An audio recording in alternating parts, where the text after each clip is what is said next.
S ರಾಜ್ಯ ರಾಜ್ಯದಲ್ಲಿ ಅಧಿಕಾರ ಹಂಚಿಕೆ ಬಗ್ಗೆ ಸಾಕಷ್ಟು ಚರ್ಚೆ ಆಗಿ ನಡೀತಾ ಇರೋಂಥದ್ದು. ಇನ್ನು ಸಿದ್ದರಾಮಯ್ಯನವರು ರಾಜೀನಾಮೆ ಕೊಡ್ತಾರೆ ಅನ್ನೋ ವಿಚಾರಗಳು ಸಾಕಷ್ಟು ಕೇಳಿಬರ್ತಿದೆ. ಇನ್ನು ಇದ್ರ ಬಗ್ಗೆ ಮಾತನಾಡಲಿಕ್ಕೆ ನಮ್ಮ ಜೊತೆ ಶಿವಲಿಂಗೇಗೌಡರು ಇದ್ದಾರೆ, ಅವ್ರನ್ನೂ ಕೂಡ ಮಾತನಾಡ್ಸೋಣ. ಸರ್, ಇವತ್ತು ಸಾಕಷ್ಟು ವಿಚಾರಗಳು ಚರ್ಚೆ ಆಗ್ತಿರೋದು ಏನು ರಾಜಕೀಯ ವಲಯದಲ್ಲಿ CM ಸಿದ್ದರಾಮಯ್ಯನವರು ರಾಜೀನಾಮೆ ಕೊಡ್ತಾರೆ ಅಂದರೆ ಇದ್ರ ಬಗ್ಗೆ ನಿಮ್ಮ ಈಗ ನಾವು ಕೂಡ ಮಾಧ್ಯಮದಲ್ಲಿ ನೋಡೇ ಅದೇನು ಅಂತ ಇನ್ನೂ ನಮಗೆ ಕ್ಲಾರಿಫೈ ಆಗಿಲ್ಲ. ನಾವೇನು ಹೇಳೋಣ, ಮಾಧ್ಯಮದಲ್ಲಿ ನೀವು ಅನೌನ್ಸ್ ಮಾಡ್ತಾ ಇದ್ದೀರಿ, ಹೌದಾ ಅಂತ ನೋಡ್ತಾ ಇದ್ದೀವಿ. ಸಂಜೆ TV ಹಾಕ್ತೀವಿ, ನೋಡ್ತೀವಿ.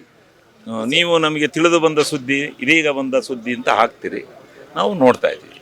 ಸರ್, ಈಗ RV ದೇಶಪಾಂಡೆ ಅವರು ಕೂಡ ಹೇಳಿರೋ ಅಂಥದ್ದು, ನನಗೆ ಸಿದ್ದರಾಮಯ್ಯನವರು ಹೇಳಿದ್ದಾರೆ ಏನದು ರಾಜೀನಾಮೆ ಕೊಡ್ತೀನಿ. ನಾವು ಸಿದ್ದರಾಮಯ್ಯನವ್ರನ್ನ ಮೀಟ್ ಮಾಡಿ ಅವ್ರೇನು ಹೇಳಲ್ಲ. ಅಲ್ಲ ಸರ್, ರಾಜೀನಾಮೆ ಕೊಡ್ತೀನಿ ಅಂತ ಹೇಳಲ್ಲ ಅವರು. ಈವರೆಗೂ ಸಿದ್ದರಾಮಯ್ಯನವರು ಅದೇ ಸರ್, RV ದೇಶಪಾಂಡೆ ಅವರು ಏನಂತ ಹೇಳಿದ್ದಾರೆ ಅಂದರೆ, ಈಗ ಸಿದ್ದರಾಮಯ್ಯನವರು ರಾಜೀನಾಮೆ ಕೊಡ್ತಾರೆ ನಾಳೆ, ಅಂದರೆ ಮಾತು ಕೊಟ್ಬಿಟ್ಟಿದ್ದೀನಿ ರಾಹುಲ್ ಗಾಂಧಿ ಅವ್ರಿಗೆ, ಈ ಒಂದು ವಿಚಾರವಾಗಿ ನಾನು ರಾಜೀನಾಮೆ ಕೊಡ್ತೀನಿ ಅಂತ ಒಪ್ಕೊಂಡಿದ್ದಾರೆ. ವೇಳೆ ಅವ್ರು ಹೇಳ್ತಾ ಇದ್ದದ್ದು, ಈಗ 5-6 ತಿಂಗಳಿಂದ ಹೇಳ್ತಾ ಇದ್ದದ್ದು, ರಾಹುಲ್ ಗಾಂಧಿಯವರು ಒಂದು ವೇಳೆ ಹೇಳಿದರೆ ನಾನು 10 ನಿಮಿಷದಲ್ಲಿ ಒಂದೇ ದಿವಸದೊಳಗೆ ನಾನು ರಾಜೀನಾಮೆ ಕೊಡ್ತೀನಿ ಅಂತ ಕೊಟ್ಟಿದ್ರು ಮಾತನ್ನ. ಈ ಕರ್ನಾಟಕ ರಾಜ್ಯದ ಜನತೆ ಕೊಟ್ಟಿದ್ರು. ಅದನ್ನ ಉಳಿಸ್ಕೊಂಡಂತ ಒಬ್ಬ ಧೀಮಂತ ರಾಜಕಾರಣಿಯಾಗಿ ಉಳಿತಾರೆ. ಒಬ್ಬ ಕೊಟ್ಟ ಮಾತಿಗೆ ತಕ್ಕಂತೆ ನಡೆದ ಒಬ್ಬ ಧೀಮಂತ ರಾಜಕಾರಣಿಯಾಗಿ ಉಳಿತಾರೆ.